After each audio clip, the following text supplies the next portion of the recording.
Hi, welcome back to the channel, Loving Life on Less. I'm Dave, this is the wife Liz, and we discuss all things money saving, prepping, making our pennies squeak, energy saving, anything that we can do to keep a few extra quid in our pocket. Saturday night we had a chat, what we'd done, what frugal things we'd done, and we asked the question, what frugal things have you done? And tonight's video is some, and I emphasise some, of the replies. Yeah, we had such fantastic comments and such a fantastic response. I'm going to have to split these into two videos. So these are in no particular order. It's just what fits into the time that we've got. But yeah, there was absolutely some fantastic ones. So thank you all who've commented, and thank you all who comment on all our videos. It's fantastic to be a member of such a fantastic community. Number one was from Caroline Holm. Could be Caroline Holm. We do apologise straight away, actually, and up front, should we pronounce any of your names incorrectly. But okay, so the tips from Caroline Holm summed up basically taking control of your own finances allows you to control your finances, basically. For an example, when she had debt payments to repay and the bank or the credit lender had said £25 or $25 was the minimum payment, she'd always pay that little bit more, and that's because she decided how much she was paying of her debt. And it put her in control, and she felt like she was in control of her own finances. And once you're in control of your own finances, you're in control of your own destiny, aren't you? So, and if you've got any little unexpected money gifts came in, well, say it was £10 for $10 for a birthday, $5 would go towards the debt, and $5 or £5 would go towards in a savings account. And this allowed her to be building up just a small amount of money while she was paying off the debt as well. Something to look forward to, something she felt like she was achieving, something that was visual and tangible. So it was not all just paying out. And I think that's a good idea, isn't it? I like the idea. I like the sound of that. That bank manager's not telling me how much I'm paying. He's not telling me what I can afford. I can afford more than that. That's right. But, and I think once you start getting that little bit of control back in your life, then it spreads to other areas that you might not have been, What about you, dear? But I've got, put my specs on so I can read, from Annie's, and always use up leftovers, never waste any food. We like leftovers. Love leftovers. Tired veggies into soup. Yeah, we have end of week soup or rubber veg soup, which is bottom of the fridge, isn't it? Basically, yeah. What's left in the fridge at the end of the week. It's a bit, iffy to do anything else with. Right, well, boil it up, blitz it down, put some, put it in the slow cooker. Yeah, put some herbs, spices, whatever takes your fancy. Those carrots that are a bit more bendy than they should be. Yeah. They're slow cooker crock pot, fantastic, lovely, don't they? Yeah. Odd bits of cheese, hard cheese, or cheese that started to go a little bit, past its sell-by date. Break it up. If there's enough to put through the grater, great. If not, just break it up, crumble it up, because it melts down the same. Add it with some onions and into some mashed potato, and you got like a cheese and tater pie type thing. Cheese and onion pie, it's nice. Cheese and onion pie, yeah. Another one is tuna and sweet corn into mashed potato and turn it into a pie. Or a fish cakey type thing. Cheap fish pie, yeah. Yeah, cheap fish pie, fish cakey thing. We had a chat about this, and we said if you get like the small mixed sweet corn and peas, mixed can of sweet corn and peas. Or you could just use some out of the freezer. Yeah, or some out of the freezer. Peas or whatever. Something like that. Just, what could I do? Yeah, just use the leftovers. And after a shopping trip, any spare change goes into the emergency treats fund pot. So, a few pennies here and there, it soon adds up, doesn't it? Well, we find that if you get a lot of coppers and change, we like to pay cash 95% of the time. And if you've got any change when you come home, those pennies and coins soon add up and weigh you down. Yeah. So it's fantastic. Top tip here, shrapnel, which is what we term all the small change, your cents. I think it's a British nickname for coins. Pennies and 2 pennies and or cents. Nickels and dimes. Nickels and dimes, nickels and dimes.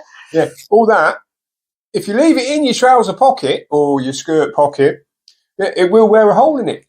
So take it out, put it into some sort of savings pot or jar. It's like the little savings that add up at the end of the month or the year, and you've collected quite a bit together.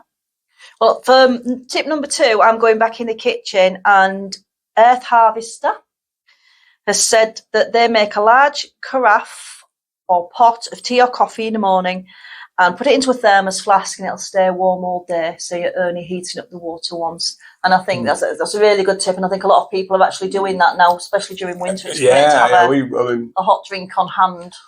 We any spare hot water from boiling the kettle, we put into a flask and keep it that way. But if you've already made your coffee pot or your tea pot, you don't want to reheat that water up twice if you can help it. So Also, Earth Harvester use sections off parts of the slow cooker or the crock pot to cook different meals in or separate items. So that, again, that's cooking separate things, just using one lot of energy in the slow cooker. I'm a big slow cooker fan. Yeah. We did something similar. When we put a couple of little pie pots into the slow cooker with some water, and we were talking earlier, and this is how they used to use a cauldron. You know, the big boiling pot from Macbeth and all that. But they would have a pot. Are you allowed to say that, or is it Hamlet? You can't say. You're not meant to say Hamlet or Macbeth when you're recording or performing. Or I don't know. I don't know. Well, I thought one of them was unlucky anyway. I'm sure somebody will put us right. But basically a big pot of boiling water, and they put all these individual pots in there to cook. And if you're doing something similar with your slow cooker, a lot of people make suet puddings and Christmas puddings and that in big loads of recipes cooker now, don't they? Mr. YouTube's full of recipes on how to use a slow cooker, crock pot slow cooker. And Debbie Smith, who gives a couple of comments, also said she cooks most things in the microwave or the crock pot slow cooker, again for economy, and uses a 3-tier pan on a hob, so she only has to use one ring. And again, that's using energy wisely. We have the same. We have the same with the pan in the bottom, and then two tiers, steamer tiers on top for doing the assortment of you do a whole meal in a steamer if you just get it right. Clumsy prepper. Right. Grow as much of your own food as you can. Yep, brilliant. Raised beds or pots, or a combination depending on what bit of ground. If you've got land raised beds, if you've only got pots, and then you've got a bit of a backyard, then or a window box, windowsill. Mend, reuse, repurpose everything. Right? Yep. Everything old. No. And then the example is old towels can become flannels, cleaning cloths, sanitary products. When they're finally washed that thin that they you can see through them, you can either compost them or you can burn them. Well, you can compost them, can't you, with the natural fibres? It's the natural fibre, modern fibres. And again, maybe if it's bleached cotton or something like that, you might not want to. But it depends on what it is, I suppose. But I think Clumsy Prepper said that she'll burn them, or sorry, they'll burn them. Burn them at the heat at the end. Yeah. And free heat. And if you have pets, in her words, or their words, sorry, one for the pets. Old beyond repair socks get turned into socks teddies for the puppies to play with. Very sweet, yes. Brilliant. I always just take socks anyway, doesn't it? Socks. New socks, good quality socks, yes. Chunks of door as well, they call it. That was your other puppy, yeah. She liked door frames, didn't she? Yes. Right, okay then, and I've next got some tips from Patty Hendrickson. And Patty says, when I make apple sauce, I save the peels and the cores. So you've literally got scraps. And she makes apple scrap jelly, which we'd never heard of, had we, apple scrap jelly? No, but it makes sense if you think about how you make jelly, Yeah. And apple vinegar, which is fantastic for everything, isn't it? And she said, because apple vinegar can go mouldy, the trick is just to keep stirring it every now and again. We love apple cider vinegar. Oh, use it quite a lot, don't we? Yeah, we'll use it for lots of stuff, from cleaning to medicinal. So, definitely fantastic if you can make your own. And again, it's quite apple cider vinegar is quite easy to make. But again, Mr. YouTube, loads of stuff on how to make that. Mm-hmm. And also Patty grows mint, so she can have fresh mint tea in summer, which is beautiful, and hydrates mint leaves for winter and dandelion leaves as tea because they're so good for you. the dandelion, all parts of that plant can be used. Can be edible, yes. They're edible, yeah. Or drinkable, depending on what you're doing. You've just got to make sure you be careful where you're collecting your dandelion leaves from, because if they're by the side of a hedgerow, it could quite easily have had weed killer on it. Any foraging, just make sure you know where you're getting it from, just in case there's sprays, chemicals and all that. You don't know, do you? Because sometimes the weed killers don't start working for a few days, so the plant just looks absolutely normal and you don't know what's got toxins on it. But if it's in your garden, if you have a garden, but if it's in your garden and you know what you're putting down, knock them out, eat them. They sell dandelion in markets in France. Do, yeah. Moving on quickly. Johnson Jan, something very simple, very effective, and she was taught it as a young child, or they were taught it as a young child to help them stay warm. Tuck your shirt in. Tuck your clothes in, rather. Sorry. Tuck your clothes in. I was always taught, and I was always tucked in by my nana, and I can always remember it was one of her big things to keep the little ones warm, the toddlers, the babies, everything. You make sure each layer of clothes is pulled down separately and tucked in. And even now as an adult, I'm uncomfortable if I'm not tucked in properly and you've got like a bit of a draft up your back. Tucking my shirt in there. It's an oldie, but it works. It keeps you warm, doesn't it? Yeah, keeps you warm. Right, I've got quite a few from Kenyon Bissett, who leaves us some fantastic comments. So we're going to have to probably split these into two, but some from Kenyon. We've got our budgeting is important. One of her frugal things, main staples that works for her. Food and meal planning, making sure that she lists her ingredients and she builds a pantry. It's always good to have a pantry to fall back on. Planning is a mainstay. It simplifies life and reduces stress. And, if you can reduce your stress, you get more done. Of course, Planning's really important. Have a capsule wardrobe rather than loads and loads of clothes that match with everything. Have a few clothes that you can mix and match and go well together. Buy second-hand and look on free sites. And another good one is sort out work clothes for the week at the beginning of the week, even down to stockings and shoes and jewellery. Because when you wake up in the morning or evening, night shift, whatever you're doing, you can get straight into your clothes without having to hunt around and get yourself stressed and frazzled before the day even begins. And then you've got yourself organised and ready for the day. So tackle each area of your life with planning and organisation. And so the smoother everything runs, the more you can get done. And I think that's very true. One area of your life at a time. Yeah. And if you organise it, and if you have got to get up early for work, the more you've done the night before, whether if you take a packed lunch, make some sandwiches, or if it's all ready to go, you're not playing that hunt round for everything at the last minute. And then especially if you then end up with, your car's frozen up and you've got to have an extra 2 or 3 set you back 2 or 3 minutes.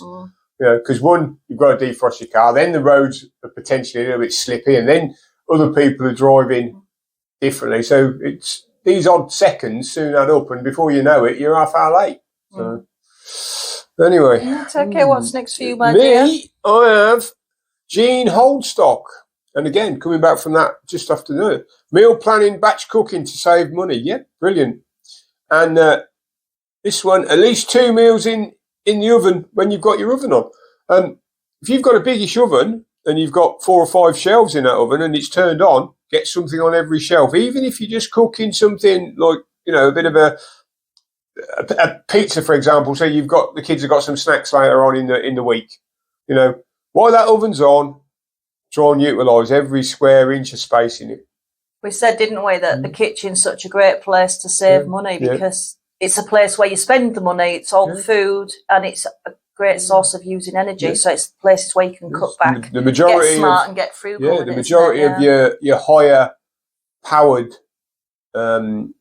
utensils, equipment is in your kitchen, Back from your heating. Yeah. Right, the next ones are from Space Girl, who again focuses on energy, which is really important. So unplug any electrics not in use.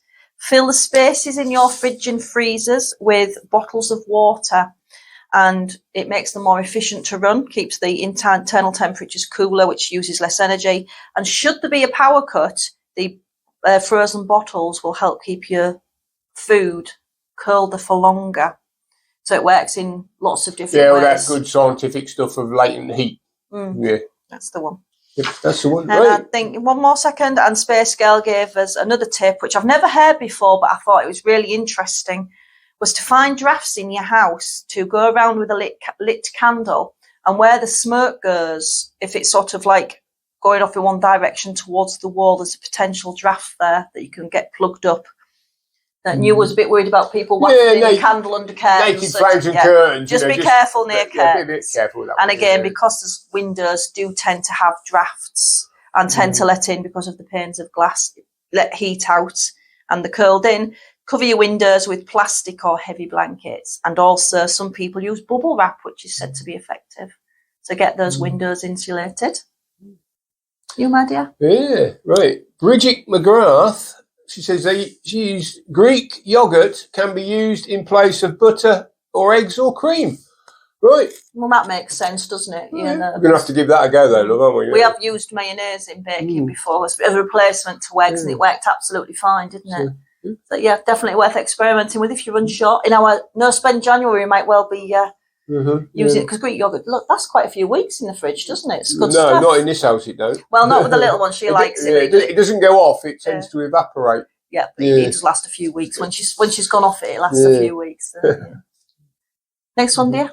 And Blue Fox Blitz. That's a tongue twister for this one. Yeah. I'm sure I went to a nightclub like that back then. Anyway, Blue Fox Blitz bargain fund. What a fantastic, cracking idea! I thought this was.